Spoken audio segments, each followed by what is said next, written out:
Paper 84. Marriage and Family Life. Material necessity founded marriage, sex hunger embellished it, religion sanctioned and exalted it, the state demanded and regulated it, while in later times evolving love is beginning to justify and glorify marriage as the ancestor and creator of civilization's most useful and sublime institution, the home. And home building should be the center and essence of all educational effort. Mating is purely an act of self-perpetuation associated with varying degrees of self-gratification. Marriage, home building, is largely a matter of self-maintenance, and it implies the evolution of society. Society itself is the aggregated structure of family units. Individuals are very temporary as planetary factors. Only families are continuing agencies in social evolution. The family is the channel through which the river of culture and knowledge flows from one generation to another. The home is basically a sociologic institution. Marriage grew out of cooperation in self-maintenance and partnership in self-perpetuation, the element of self-gratification being largely incidental. Nevertheless, the home does embrace all three of the essential functions of human existence, while life propagation makes it the fundamental human institution, and sex sets it off from all other social activities. 1. Primitive pair associations. Marriage was not founded on sex relations. They were incidental thereto. Marriage was not needed by primitive man, who indulged his sex appetite freely without encumbering himself with the responsibilities of wife, children, and home. Woman, because of physical and emotional attachment to her offspring, is dependent on cooperation with the male, and this urges her into the sheltering protection of marriage. But no direct biologic urge led man into marriage, much less held him in. It was not love that made marriage attractive to man, but food hunger which first attracted savage man to woman and the primitive shelter shared by her children. Marriage was not even brought about by the conscious realization of the obligations of sex relations. Primitive man comprehended no connection between sex indulgence and the subsequent birth of a child. It was once universally believed that a virgin could become pregnant. The savage early conceived the idea that babies were made in spirit land. Pregnancy was believed to be the result of a woman's being entered by a spirit, an evolving ghost. Both diet and the evil eye were also believed to be capable of causing pregnancy in a virgin or unmarried woman, while later beliefs connected the beginnings of life with the breath and with sunlight. Many early peoples associated ghosts with the sea, hence virgins were greatly restricted in their bathing practices. Young women were far more afraid of bathing in the sea at high tide than of having sex relations. Deformed or premature babies were regarded as the young of animals which had found their way into a woman's body as the result of careless bathing or through malevolent spirit activity. Savages, of course, thought nothing of strangling such offspring at birth. The first step in enlightenment came with the belief that sex relations opened up the way for the impregnating ghost to enter the female. Man has since discovered that father and mother are equal contributors of the living inheritance factors which initiate offspring. But even in the 20th century, many parents still endeavor to keep their children in more or less ignorance as to the origin of human life. A family of some simple sort was ensured by the fact that the reproductive function entails the mother-child relationship. Mother love is instinctive. It did not originate in the mores, as did marriage. All mammalian mother love is the inherent endowment of the adjutant mind spirits of the local universe, and is in strength and devotion always directly proportional to the length of the helpless infancy of the species. The mother and child relation is natural, strong, and instinctive, and one which, therefore, constrained primitive women to submit to many strange conditions and to endure untold hardships. This compelling mother love is the handicapping emotion which has always placed woman at such a tremendous disadvantage in all her struggles with man. Even at that, maternal instinct in the human species is not overpowering. It may be thwarted by ambition, selfishness, and religious conviction. While the mother-child association is neither marriage nor home, it was the nucleus from which both sprang. The great advance in the evolution of mating came when these temporary partnerships lasted long enough to rear the resultant offspring, for that was homemaking. Regardless of the antagonisms of these early pairs, notwithstanding the looseness of the association, the chances for survival were greatly improved by these male-female partnerships. A man and a woman cooperating, even aside from family and offspring, are vastly superior in most ways to either two men or two women. This pairing of the sexes enhanced survival and was the very beginning of human society. The sex division of labor also made for comfort and increased happiness. 2. The early mother family. The woman's periodic hemorrhage and her further loss of blood at childbirth early suggested blood as the creator of the child, even as the seat of the soul, and gave origin to the blood bond concept of human relationships. In early times all descent was reckoned in the female line, that being the only part of inheritance which was at all certain.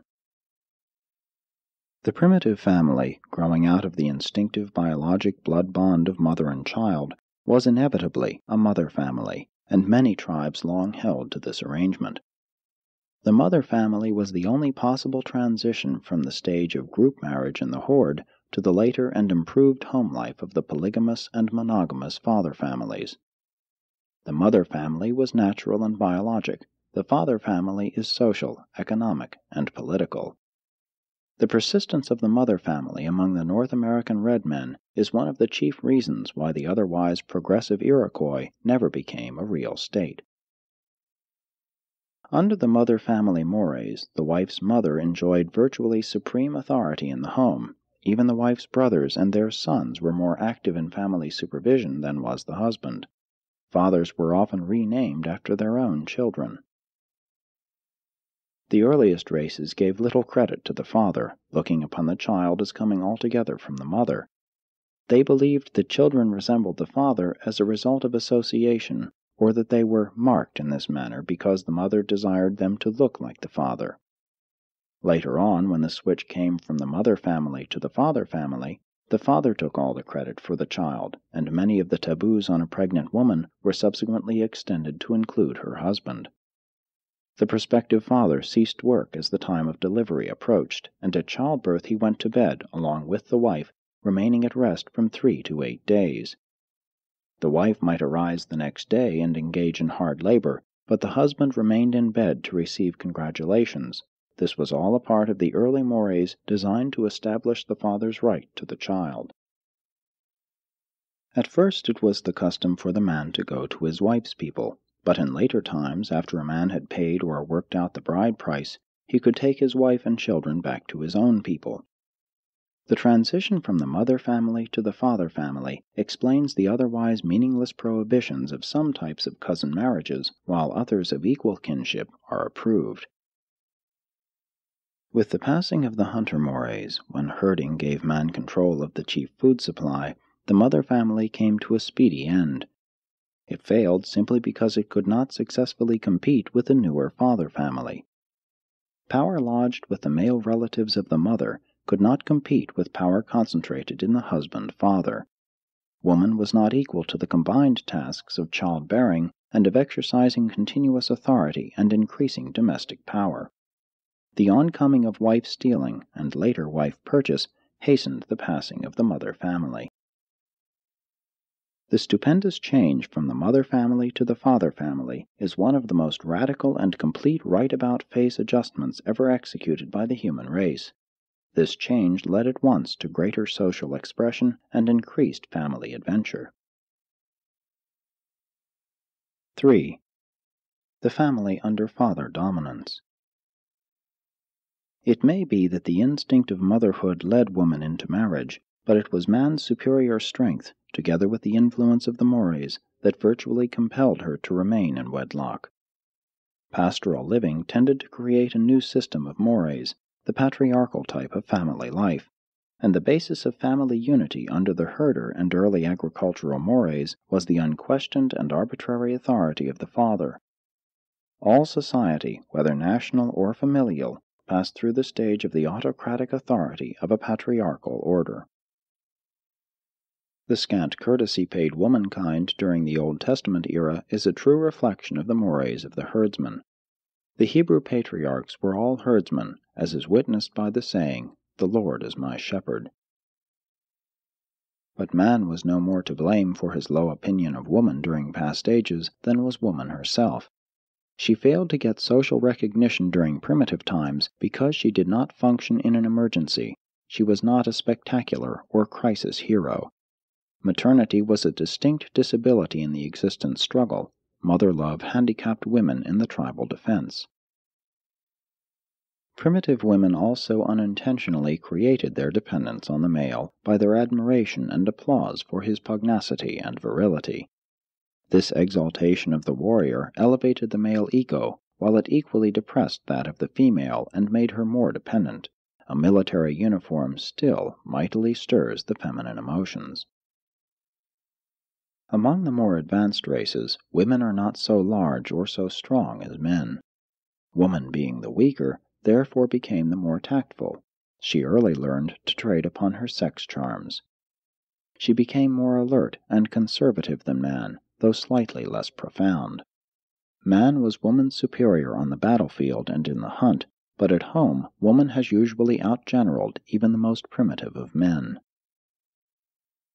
The herdsman looked to his flocks for sustenance, but throughout these pastoral ages woman must still provide the vegetable food. Primitive man shunned the soil. It was altogether too peaceful, too unadventuresome. There was also an old superstition that women could raise better plants. They were mothers. In many backward tribes today, the men cook the meat, the women the vegetables, and when the primitive tribes of Australia are on the march, the women never attack game, while a man would not stoop to dig a root. Woman has always had to work. At least right up to modern times, the female has been a real producer. Man has usually chosen the easier path, and this inequality has existed throughout the entire history of the human race. Woman has always been the burden bearer, carrying the family property and tending the children, thus leaving the man's hands free for fighting or hunting.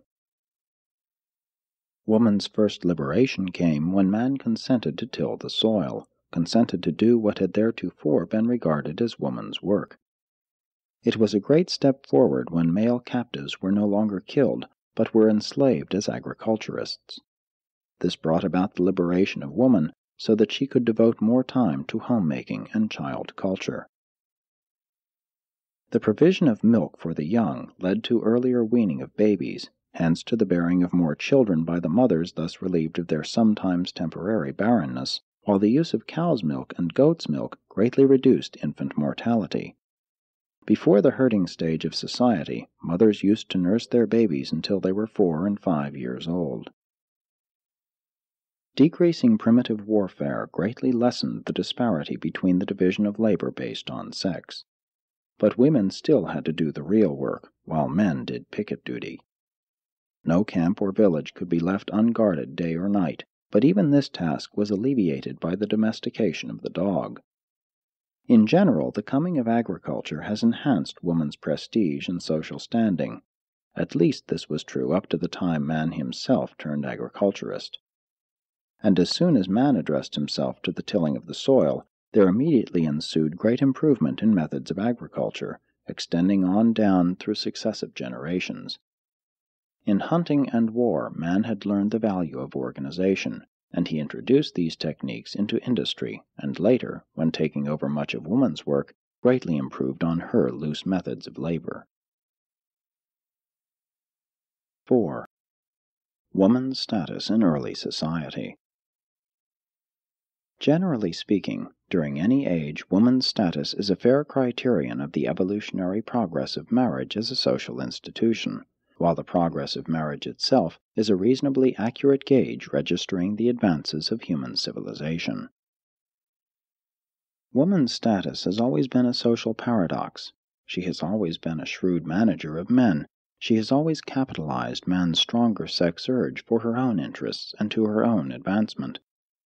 By trading subtly upon her sex charms, she has often been able to exercise dominant power over man, even when held by him in abject slavery. Early woman was not to man a friend, sweetheart, lover, and partner, but rather a piece of property, a servant or slave, and, later on, an economic partner, plaything, and childbearer. Nonetheless, proper and satisfactory sex relations have always involved the element of choice and cooperation by woman, and this has always given intelligent women considerable influence over their immediate and personal standing, regardless of their social position as a sex. But man's distrust and suspicion were not helped by the fact that women were all along compelled to resort to shrewdness in the effort to alleviate their bondage. The sexes have had great difficulty in understanding each other. Man found it hard to understand woman, regarding her with a strange mixture of ignorant mistrust and fearful fascination, if not with suspicion and contempt. Many tribal and racial traditions relegate trouble to Eve, Pandora, or some other representative of womankind. These narratives were always distorted so as to make it appear that the woman brought evil upon man, and all this indicates the one-time universal distrust of woman. Among the reasons cited in support of a celibate priesthood, the chief was the baseness of woman. The fact that most supposed witches were women did not improve the olden reputation of the sex. Men have long regarded women as peculiar, even abnormal. They have even believed that women did not have souls, therefore were they denied names. During early times there existed great fear of the first sex relation with a woman, hence it became the custom for a priest to have initial intercourse with a virgin. Even a woman's shadow was thought to be dangerous. Childbearing was once generally looked upon as rendering a woman dangerous and unclean, and many tribal mores decreed that a mother must undergo extensive purification ceremonies subsequent to the birth of a child. Except among those groups where the husband participated in the lying-in, the expectant mother was shunned, left alone. The ancients even avoided having a child born in the house. Finally, the old women were permitted to attend the mother during labor, and this practice gave origin to the profession of midwifery. During labor, scores of foolish things were said and done in an effort to facilitate delivery. It was the custom to sprinkle the newborn with holy water to prevent ghost interference. Among the unmixed tribes, childbirth was comparatively easy, occupying only 2 or 3 hours. It is seldom so easy among the mixed races. If a woman died in childbirth, especially during the delivery of twins, she was believed to have been guilty of spirit adultery. Later on, the higher tribes looked upon death in childbirth as the will of heaven. Such mothers were regarded as having perished in a noble cause. The so-called modesty of women respecting their clothing and the exposure of the person grew out of the deadly fear of being observed at the time of a menstrual period. To be thus detected was a grievous sin, the violation of a taboo. Under the mores of olden times, every woman from adolescence to the end of the childbearing period was subjected to complete family and social quarantine 1 full week each month. Everything she might touch, sit upon, or lie upon was defiled. It was for long the custom to brutally beat a girl after each monthly period in an effort to drive the evil spirit out of her body. But when a woman passed beyond the childbearing age, she was usually treated more considerately, being accorded more rights and privileges. In view of all this, it was not strange that women were looked down upon. Even the Greeks held the menstruating woman as one of the 3 great causes of defilement, the other 2 being pork and garlic. However foolish these olden notions were, they did some good, since they gave overworked females, at least when young, 1 week each month for welcome rest and profitable meditation. Thus could they sharpen their wits for dealing with their male associates the rest of the time. This quarantine of women also protected men from over-sex indulgence, thereby indirectly contributing to the restriction of population and to the enhancement of self-control. A great advance was made when a man was denied the right to kill his wife at will. Likewise, it was a forward step when a woman could own the wedding gifts. Later, she gained the legal right to own, control, and even dispose of property, but she was long deprived of the right to hold office in either church or state. Woman has always been treated more or less as property, right up to and in the 20th century after Christ. She has not yet gained worldwide freedom from seclusion under man's control. Even among advanced peoples, man's attempt to protect woman has always been a tacit assertion of superiority. But primitive women did not pity themselves as their more recently liberated sisters are wont to do. They were, after all, fairly happy and contented. They did not dare to envision a better or different mode of existence. 5. Woman under the developing mores. In self-perpetuation, woman is man's equal, but in the partnership of self-maintenance she labors at a decided disadvantage, and this handicap of enforced maternity can only be compensated by the enlightened mores of advancing civilization and by man's increasing sense of acquired fairness. As society evolved, the sex standards rose higher among women because they suffered more from the consequences of the transgression of the sex mores. Man's sex standards are only tardily improving as a result of the sheer sense of that fairness which civilization demands. Nature knows nothing of fairness, makes woman alone suffer the pangs of childbirth. The modern idea of sex equality is beautiful and worthy of an expanding civilization, but it is not found in nature. When might is right, man lords it over woman. When more justice, peace, and fairness prevail, she gradually emerges from slavery and obscurity. Woman's social position has generally varied inversely with the degree of militarism in any nation or age. But man did not consciously nor intentionally seize woman's rights and then gradually and grudgingly give them back to her. All this was an unconscious and unplanned episode of social evolution. When the time really came for woman to enjoy added rights, she got them, and all quite regardless of man's conscious attitude. Slowly but surely, the mores change so as to provide for those social adjustments which are a part of the persistent evolution of civilization. The advancing mores slowly provided increasingly better treatment for females. Those tribes which persisted in cruelty to them did not survive. The Adamites and Nodites accorded women increased recognition, and those groups which were influenced by the migrating Andites have tended to be influenced by the Edenic teachings regarding women's place in society. The early Chinese and the Greeks treated women better than did most surrounding peoples, but the Hebrews were exceedingly distrustful of them. In the Occident, woman has had a difficult climb under the Pauline doctrines which became attached to Christianity, although Christianity did advance the mores by imposing more stringent sex obligations upon man. Woman's estate is little short of hopeless under the peculiar degradation which attaches to her in Mohammedanism, and she fares even worse under the teachings of several other Oriental religions. Science, not religion, really emancipated woman. It was the modern factory which largely set her free from the confines of the home. Man's physical abilities became no longer a vital essential in the new maintenance mechanism. Science so changed the conditions of living that man-power was no longer so superior to woman-power.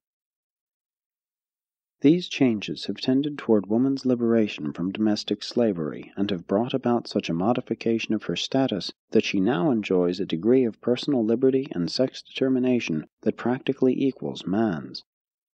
Once a woman's value consisted in her food-producing ability, but invention and wealth have enabled her to create a new world in which to function, spheres of grace and charm. Thus has industry won its unconscious and unintended fight for woman's social and economic emancipation. And again has evolution succeeded in doing what even revelation failed to accomplish. The reaction of enlightened peoples from the inequitable mores governing woman's place in society has indeed been pendulum-like in its extremeness. Among industrialized races she has received almost all rights and enjoys exemption from many obligations, such as military service. Every easement of the struggle for existence has redounded to the liberation of woman, and she has directly benefited from every advance toward monogamy. The weaker always makes disproportionate gains in every adjustment of the mores in the progressive evolution of society. In the ideals of pair marriage, woman has finally won recognition, dignity, independence, equality, and education. But will she prove worthy of all this new and unprecedented accomplishment? Will modern woman respond to this great achievement of social liberation with idleness, indifference, barrenness, and infidelity? Today, in the 20th century, woman is undergoing the crucial test of her long world existence. Woman is man's equal partner in race reproduction, hence just as important in the unfolding of racial evolution. Therefore has evolution increasingly worked toward the realization of women's rights. But women's rights are by no means men's rights. Woman cannot thrive on man's rights any more than man can prosper on woman's rights. Each sex has its own distinctive sphere of existence, together with its own rights within that sphere. If woman aspires literally to enjoy all of man's rights, then, sooner or later, pitiless and emotionless competition will certainly replace that chivalry and special consideration which many women now enjoy, and which they have so recently won from men. Civilization can never obliterate the behavior gulf between the sexes. From age to age the mores change, but instinct never. Innate maternal affection will never permit emancipated woman to become man's serious rival in industry. Forever each sex will remain supreme in its own domain, domains determined by biologic differentiation and by mental dissimilarity. Each sex will always have its own special sphere, albeit they will ever and anon overlap. Only socially will men and women compete on equal terms. 6. The partnership of man and woman. The reproductive urge unfailingly brings men and women together for self-perpetuation, but alone does not ensure their remaining together in mutual cooperation, the founding of a home. Every successful human institution embraces antagonisms of personal interest which have been adjusted to practical working harmony, and homemaking is no exception. Marriage, the basis of home building, is the highest manifestation of that antagonistic cooperation which so often characterizes the contacts of nature and society. The conflict is inevitable. Mating is inherent, it is natural. But marriage is not biologic, it is sociologic. Passion ensures that man and woman will come together, but the weaker parental instinct and the social mores hold them together. Male and female are, practically regarded, two distinct varieties of the same species living in close and intimate association. Their viewpoints and entire life reactions are essentially different. They are wholly incapable of full and real comprehension of each other.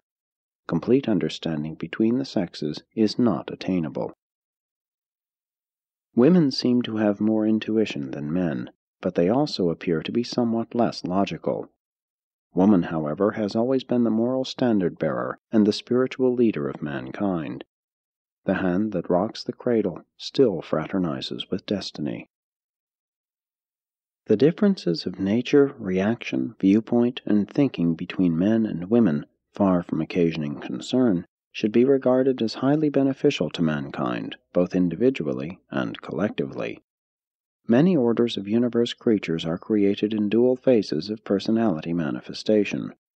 Among mortals, material sons, and midsoniters, this difference is described as male and female. Among seraphim, cherubim, and Urantia companions, it has been denominated positive or aggressive, and negative or retiring.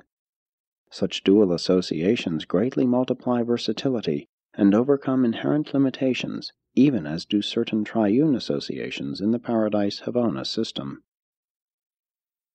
Men and women need each other in their morontial and spiritual as well as in their mortal careers.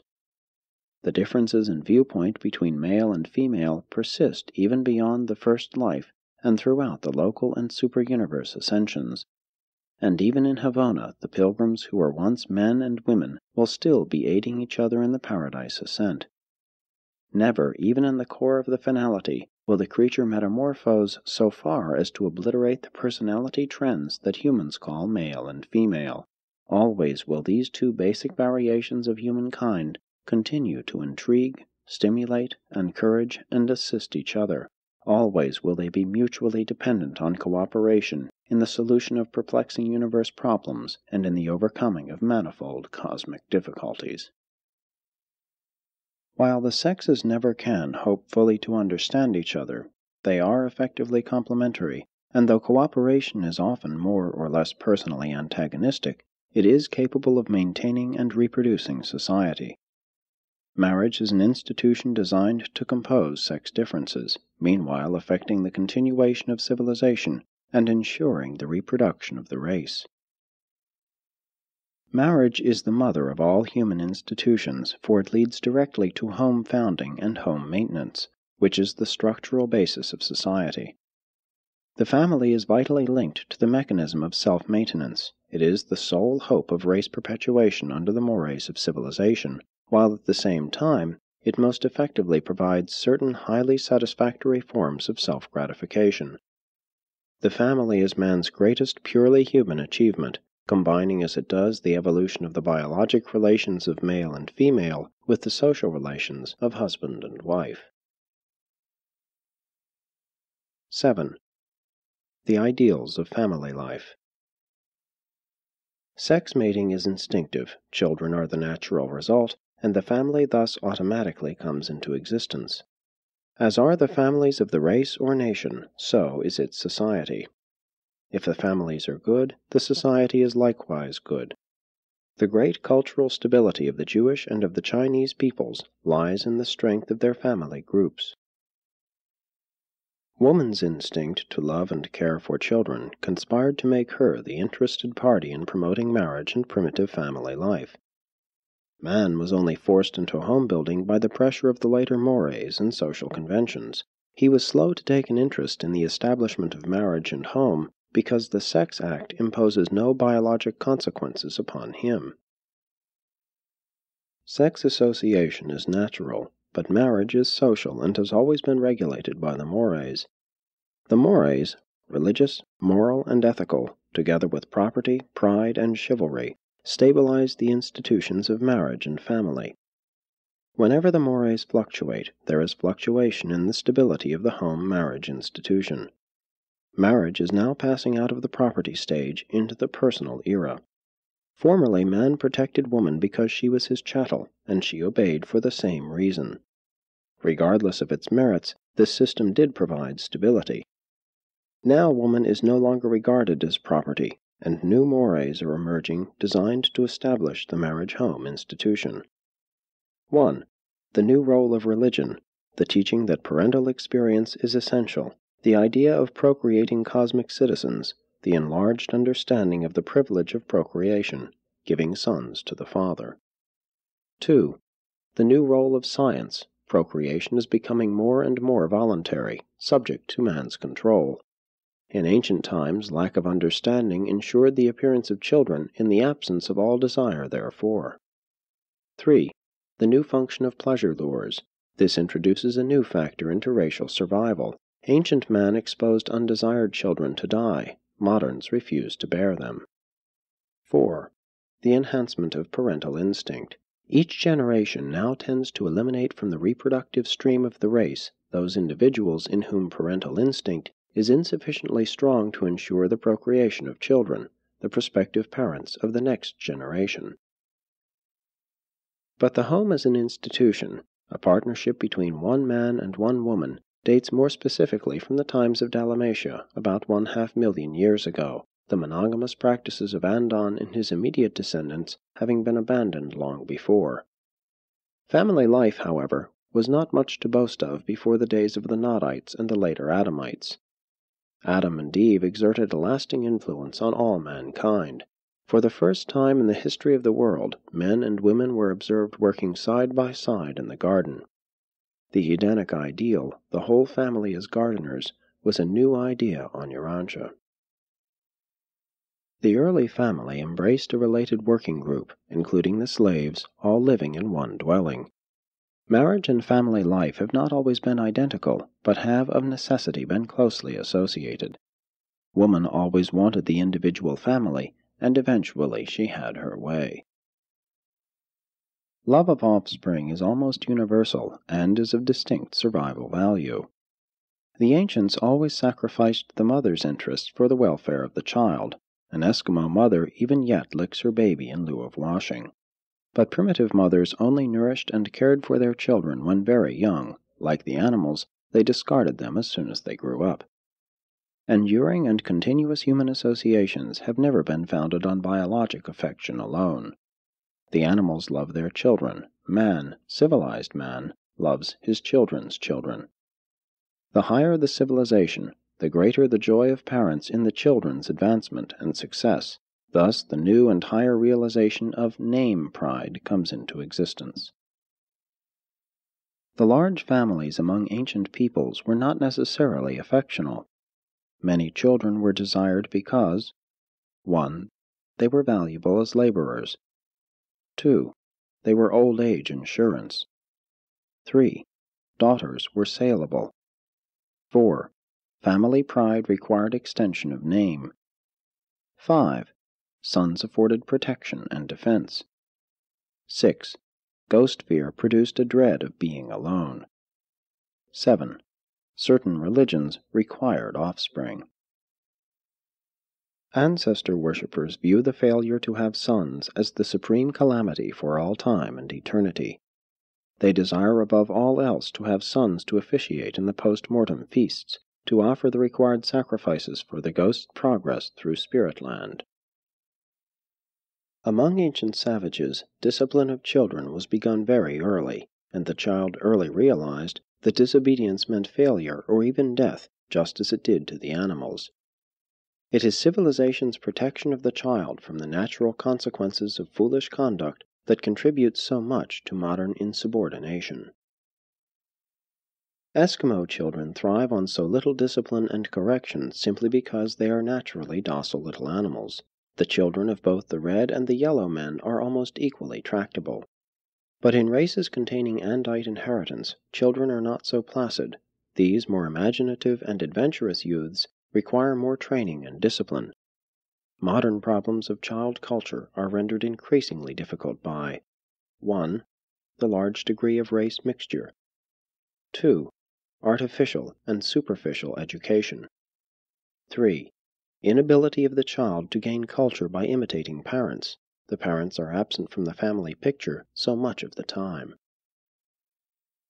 The olden ideas of family discipline were biologic, growing out of the realization that parents were creators of the child's being. The advancing ideals of family life are leading to the concept that bringing a child into the world, instead of conferring certain parental rights, entails the supreme responsibility of human existence. Civilization regards the parents as assuming all duties, the child as having all the rights. Respect of the child for his parents arises not in knowledge of the obligation implied in parental procreation, but naturally grows as a result of the care, training, and affection which are lovingly displayed in assisting the child to win the battle of life. The true parent is engaged in a continuous service ministry which the wise child comes to recognize and appreciate. In the present industrial and urban era, the marriage institution is evolving along new economic lines.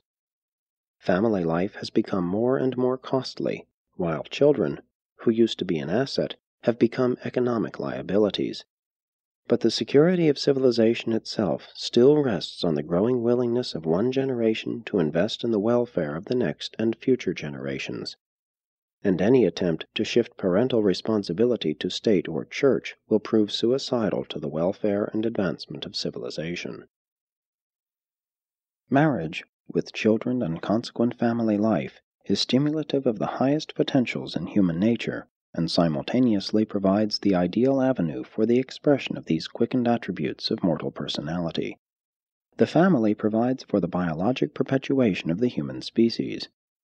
The home is the natural social arena, wherein the ethics of blood brotherhood may be grasped by the growing children. The family is the fundamental unit of fraternity in which parents and children learn those lessons of patience, altruism, tolerance, and forbearance, which are so essential to the realization of brotherhood among all men. Human society would be greatly improved if the civilized races would more generally return to the family council practices of the Andites. They did not maintain the patriarchal or autocratic form of family government. They were very brotherly and associative, freely and frankly discussing every proposal and regulation of a family nature. They were ideally fraternal in all their family government. In an ideal family, filial and parental affection are both augmented by fraternal devotion. Family life is the progenitor of true morality, the ancestor of the consciousness of loyalty to duty. The enforced associations of family life stabilize personality and stimulate its growth through the compulsion of necessitous adjustment to other and diverse personalities. But even more, a true family, a good family, reveals to the parental procreators the attitude of the Creator to His children, while at the same time such true parents portray to their children the first of a long series of ascending disclosures of the love of the Paradise Parent of all universe children.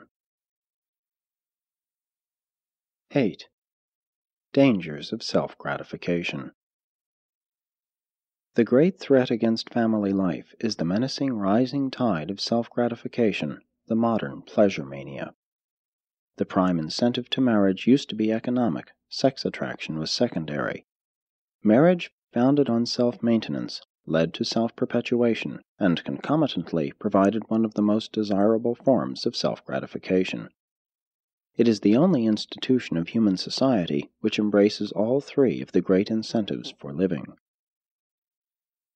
Originally, property was the basic institution of self-maintenance, while marriage functioned as the unique institution of self-perpetuation. Although food satisfaction, play, and humor, along with periodic sex indulgence, were means of self-gratification, it remains a fact that the evolving mores have failed to build any distinct institution of self-gratification. And it is due to this failure to evolve specialized techniques of pleasurable enjoyment that all human institutions are so completely shot through with this pleasure pursuit. Property accumulation is becoming an instrument for augmenting all forms of self-gratification, while marriage is often viewed only as a means of pleasure.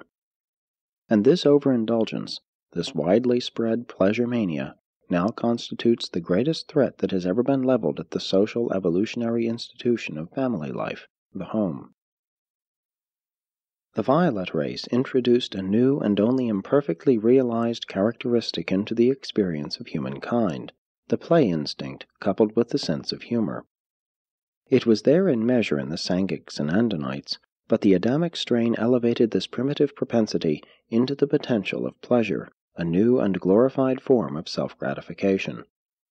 The basic type of self-gratification, aside from appeasing hunger, is sex gratification, and this form of sensual pleasure was enormously heightened by the blending of the Sangics and the Andites. There is real danger in the combination of restlessness, curiosity, adventure, and pleasure-abandon characteristic of the post-Andite races. The hunger of the soul cannot be satisfied with physical pleasures. The love of home and children is not augmented by the unwise pursuit of pleasure. Though you exhaust the resources of art, color, sound, rhythm, music, and adornment of person, you cannot hope thereby to elevate the soul or to nourish the spirit. Vanity and fashion cannot minister to home building and child culture. Pride and rivalry are powerless to enhance the survival qualities of succeeding generations. Advancing celestial beings all enjoy rest in the ministry of the reversion directors. All efforts to obtain wholesome diversion and to engage in uplifting play are sound. Refreshing sleep, rest, recreation, and all pastimes which prevent the boredom of monotony are worthwhile. Competitive games, storytelling, and even the taste of good food may serve as forms of self-gratification. When you use salt to savor food, pause to consider that for almost 1,000,000 years man could obtain salt only by dipping his food in ashes. Let man enjoy himself. Let the human race find pleasure in 1,001 ways.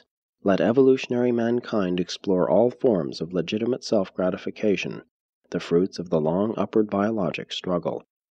Man has well earned some of his present-day joys and pleasures, but look you well to the goal of destiny. Pleasures are indeed suicidal if they succeed in destroying property, which has become the institution of self-maintenance, and self-gratifications have indeed cost a fatal price if they bring about the collapse of marriage, the decadence of family life, and the destruction of the home, man's supreme evolutionary acquirement and civilization's only hope of survival. Presented by the Chief of Seraphim stationed on Urantia.